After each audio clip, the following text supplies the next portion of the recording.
بہت سی عورتیں سوچتی میرے گھر میں جنات ہے، جنات نے مجھے گلا دبا دیا، جنات پکڑ لے گا، جنات اٹھا لے جائے گا، جنات وہ کر دے گا.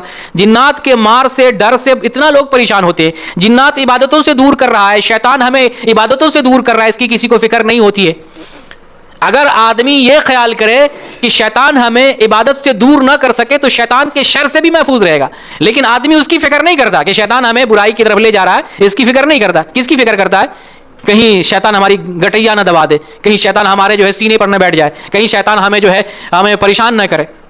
شیطان ہمیں زیادہ پریشان کرنے کی کوشش نہیں کرتا ہے. شیطان کو مزہ اس میں آتا ہے جب وہ نماز سے آپ کو روک دیتا ہے. شیطان اس کو مزہ آتا ہے جب آپ کو تلاوت سے روکتا ہے، ذکر سے روکتا ہے، عبادت سے روکتا ہے، اور جب آپ کو گناہ میں ڈال دیتا ہے بہت خوش ہوتا ہے. تو شیطان یہ کر رہا ہوتا ہے تو ہمیں کیا ضرورت ہے، ہمیں کیا کرنا چاہیے؟ ہمیں کرنے کی ضرورت یہ ہے کہ شیطان سے تحفظ حاصل کریں. اللہ کی مدد کے ذریعہ، دعاؤں کے ذریعہ، اذکار کے ذریعہ، تلاوت کے ذریعہ، نماز اور عبادت کے ذریعہ شیطان سے پروٹیکشن حاصل کریں. تو جب آپ شیطان سے تحفظ حاصل کریں گے تو شیطان کے مار سے، کٹائی سے بھی محفوظ رہیں گے، اور شیطان ہمیں عبادتوں سے بھی ورغلا نہیں پائے گا. ہم شیطان کے جو ہے اس جال سے، مکر سے محفوظ رہ سکیں گے.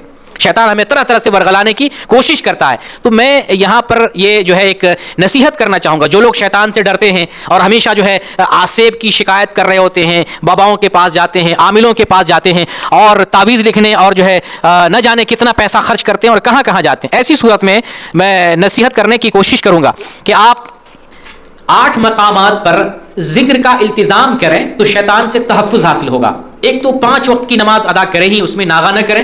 فجر کی بھی نماز ادا کریں. ساتھ ساتھ اگر 8 مواقع پر ذکر و اذکار کی پابندی کرتے ہیں، اگر سحر کا، آسیب کی شکایت ہو، سحر محسوس کرتے ہو، شیطان سے خطرہ محسوس کرتے ہو، عبادتوں میں لذت معلوم نہ ہوتی ہو، شیطان آپ کو عبادتوں سے دور کر رہا ہو، ان سارے معاملات میں آپ کی حفاظت ہوگی. وہ کون سے 8 مقامات ہیں؟ وہ ہیں 5 اوقات میں جب نماز پڑھتے ہیں تو نماز کے بعد کے جو اذکار ہیں ہر حال میں آپ انہیں پڑھیں، کبھی نہ چھوڑیں.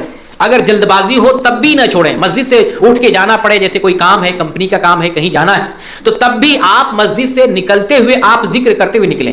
ہر حال میں آپ 5 اوقات کی نماز کے بعد کے اذکار پڑھیں. یہ اذکار آپ کو یاد ہونا چاہیے. یہ 5 اوقات ہو گئے. اور ایک ہے صبح، ایک ہے شام. صبح کے وقت ذکر کریں، شام کے وقت جو شام کے اذکار ہیں وہ اذکار پڑھ لیں. 5 2 7 ہو گیا. اور ایک موقع ہے سونے کے وقت جتنے اذکار آئے ہیں ان اذکار کو پڑھ کے سویا کریں. بطور خاص نبی صلی اللہ علیہ وسلم 3 سورتیں پڑھ کر، معوذات پڑھ کر دم کیا کرتے تھے. ان 3 سورتوں کو پڑھ کر ضرور دم کیا کریں اور سویا کریں. وہ 3 سورتیں کون سی ہیں؟ سورہ اخلاص ہے، سورہ فلق ہے، سورہ ناس ہے. ان 3 سورتوں کو پڑھ کر اپنے ہاتھوں پر پھونکیں اور پورے بدن پر جو ہے ہاتھ پھیریں جہاں تک ہاتھ پہنچ رہا ہے. اور جو اذکار ہیں سونے کے اذکار، ان کو تھوڑے آواز میں، ساؤنڈ کے ساتھ پڑھیں تاکہ آپ کو سنائی دے. آپ آیت الکرسی پڑھیں، آپ جو ہے سورہ بقرہ کی آخری 2 آیات پڑھیں، یا جو ہے اور بھی جو بھی دعائیں ذکر کریں تھوڑے سے آواز کے ساتھ پڑھیں.